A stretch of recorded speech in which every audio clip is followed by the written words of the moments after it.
Hello friends, आज recipe खासी मांस आलू झोल। से मांस को मटन को प्रथम नहीं देखु ये प्रथम धोई नहीं मैग्नेट करने मुझे देखु हलदी गुंड दूसरी स्वाद अनुसार लुण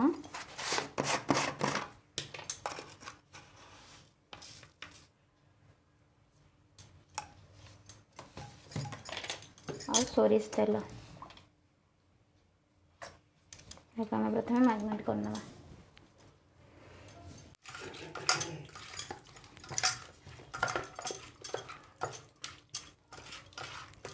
भल भाव में मैग्नेट कर नहीं देखो मुझे गोटे साइड रखीदेली। एथिपाई मु कड़ाई रे किछि सोरिष तेल नहीं एथिरे मु गोटा तेजपत्र दालचीनी खंड और गुजराती को दौची देखो तो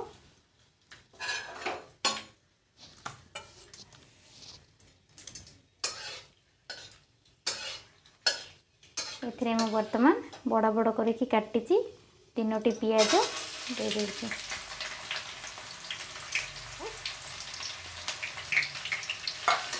यहाँ मु गोल्डन ब्राउन हवा जाए भाजी नेबी।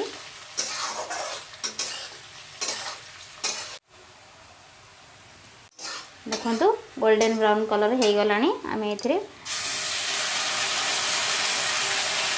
अदा रसुण पेस्ट देदेबा।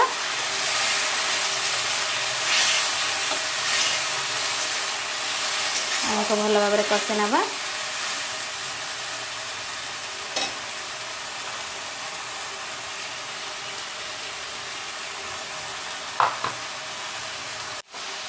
एमें गोटे स्पून जीरा गुंड दबा।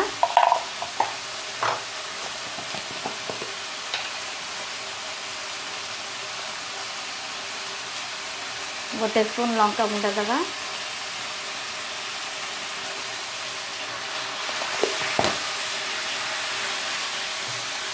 या भल भाव में कषि नवा।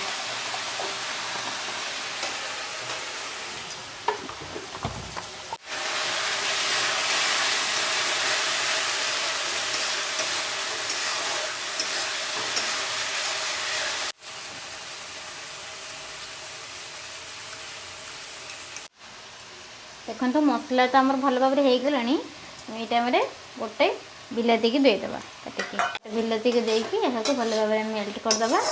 देखो आ बर्तमान आम ए मटन को देदेबा। यहाँ भल भाव में मेल्ट करदे।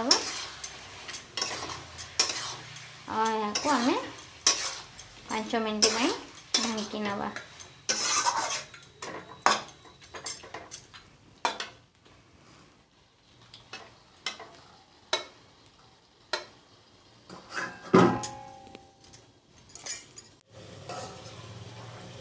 देखो तो मटन केमती बाहर की आनी ये भाव में कषि नियंतु।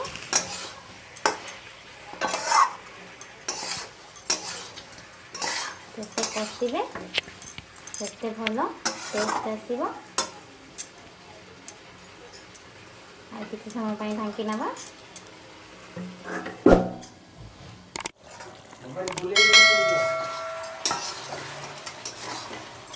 देखिपे देखु मटन लु जो पानी बाहर बाहर की बर्तमान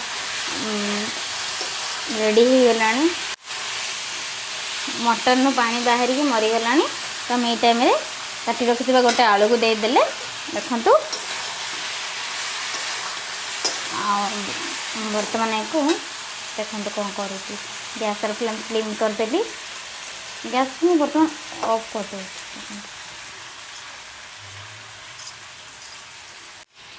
देखो मटन तो आम रेडी हो गला। आम ये टाइम गरम पानी देदेबा। देखो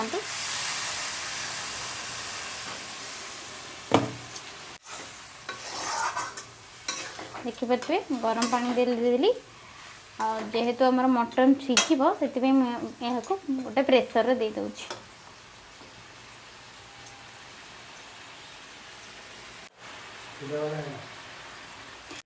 देखो मुझे बर्तमान प्रेसर दे देती प्रेसर में बर्तमान हाई स्लिम रे गोटे सीटी देदेवी आउ सिम रे को रखीदेवी 15 मिनिट बर्तमान आउ मटन आम रेडी हो बर्तमान आमर मटन तरकारी रेडी हो जाइए आउ मु प्रेसर बर्तमान कड़ाई को बाहर कर नहीं आउ मु धनिया पत्र को दे दूची देखंतु आमर मटन बर्तमान प्रस्तुत हो जाइए।